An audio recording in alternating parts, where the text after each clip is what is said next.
Navigating the Packaging and Packaging Waste Regulations, PPWR, EPR and DRS.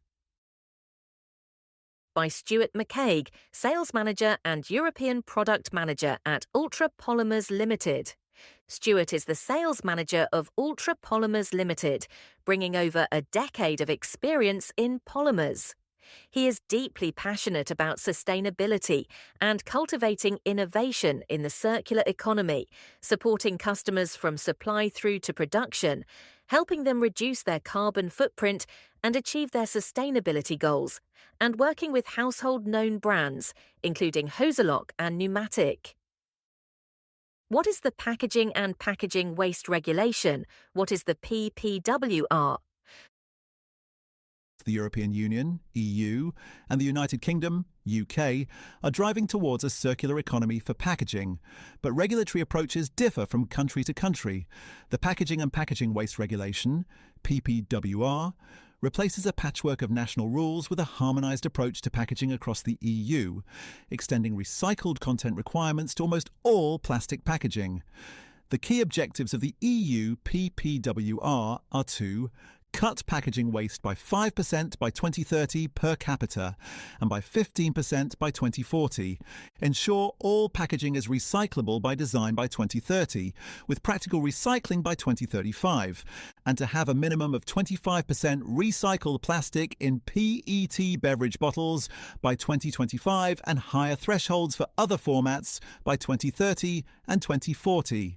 However, each country is retaining specific national taxes and deposit return schemes alongside the core PPWR obligations, and the UK is developing separate systems to trade with each nation, defining its own thresholds and enforcement mechanisms. What is the current state of PPWR? The Packaging and Packaging Waste Regulation, PPWR, entered into force on the 11th of February 2025, with an 18-month transition period before obligations begin applying from August 2026. However, the timeline extends well beyond that date, with critical milestones through to 2040 that will progressively tighten requirements. 2026. The EU will enforce harmonised extended producer responsibility (EPR) frameworks. From this point, your packaging must be designed for recycling, clearly labelled and covered by appropriate EPR fees. 2028. By the end of 2028, all packaging must carry standardised recycling and disposal labels across the EU. This eliminates the current patchwork of national labelling schemes and ensures consumers across borders receive consistent information. 2030. All packaging must be recyclable by design, and mandatory recycled content thresholds apply to specific packaging formats. For plastics, this means meeting minimum post-consumer recycled PCR content levels that vary by packaging type, e.g. beverages, cosmetics, detergents, and other contact-sensitive formats each have distinct requirements. 2030 targets also include 90% separate collection for plastic beverage bottles, meaning 90% of all plastic beverage bottles must be collected by local authorities separately from general waste and sent to a dedicated recycling stream rather than mixed waste. Separate collection helps keep the feedstock clean and as high quality as possible. 2035, moving beyond design criteria, packaging must be recyclable at an industrial scale. Proven collection, sorting and reprocessing infrastructure must be in place and function effectively across Europe. 2040, recycled content requirements increase significantly, raising PCR percentages across all plastic packaging formats. What are the country regulations across Europe? Packaging taxes and levies vary significantly across the EU and UK. Still, the direction is consistent. Using virgin plastic in packaging will cost more in the future, with financial penalties, while complying with new initiatives by using recycled content instead will be more cost-effective. Understanding this landscape is essential for calculating the actual cost of packaging choices. See detailed status for each country in the attached document with a table overview below. Does PPWR apply to the UK? What are the UK packaging regulations? The UK shares the EU's ambitions for a circular packaging economy, but has still developed its own system. In 2022, the UK plastic packaging tax, PPT, was introduced, with a £223.69 per tonne tax, applied from April 2025, on packaging containing less than 30% recycled plastic, creating a strong financial incentive to meet this threshold. The local government is also implementing extended producer responsibility, transferring waste management costs from consumers to producers. Unlike the EU's PPWR, the UK has not set a fixed date for universal recyclability, and deposit return schemes DRS are progressing at different rates across the UK and Northern Ireland, making compliance more complex for businesses operating nationwide. For companies trading between the EU and UK, this divergence means navigating two distinct regulatory frameworks: PPWR in the EU 27 and PPT or EPR in the UK, each with its own reporting, labelling and fee structures.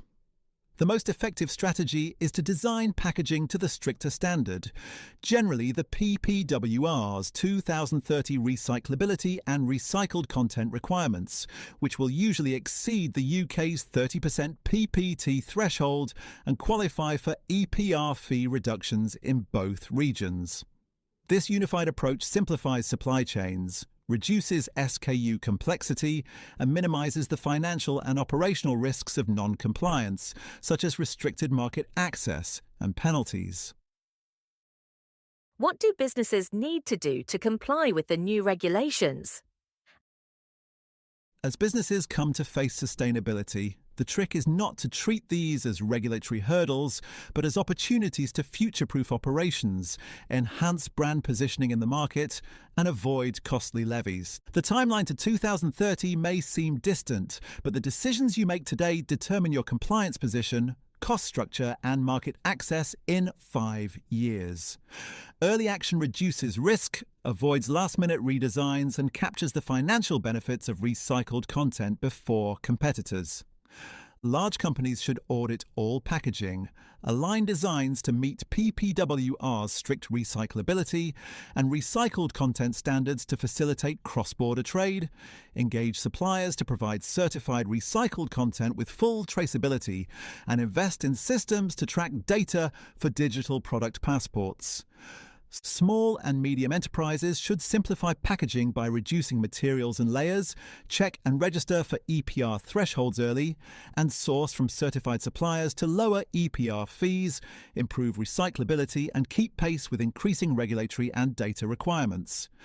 Packaging converters must ensure their products meet both PPWR and UK PPT requirements by embedding design for recycling into their processes, training teams on mono-material solutions, and providing robust traceability documentation and certifications as standard. What is the cost of inaction? What happens to businesses that do not comply with the new regulations? Failing to prepare for PPWR and UK packaging legislation carries real financial and strategic consequences. Packaging that doesn't meet recyclability criteria by 2030 may be prohibited from the market. Products subject to plastic taxes without sufficient recycled content face cost disadvantages that compound across every unit sold. Beyond direct costs, non-compliance creates supply chain risk. Retailers and brand owners are increasingly requiring suppliers to meet recycled content thresholds and recyclability standards as a condition of doing business. Falling short may mean losing contracts, delaying product launches, or incurring expensive last-minute redesigns. The regulatory direction is irreversible.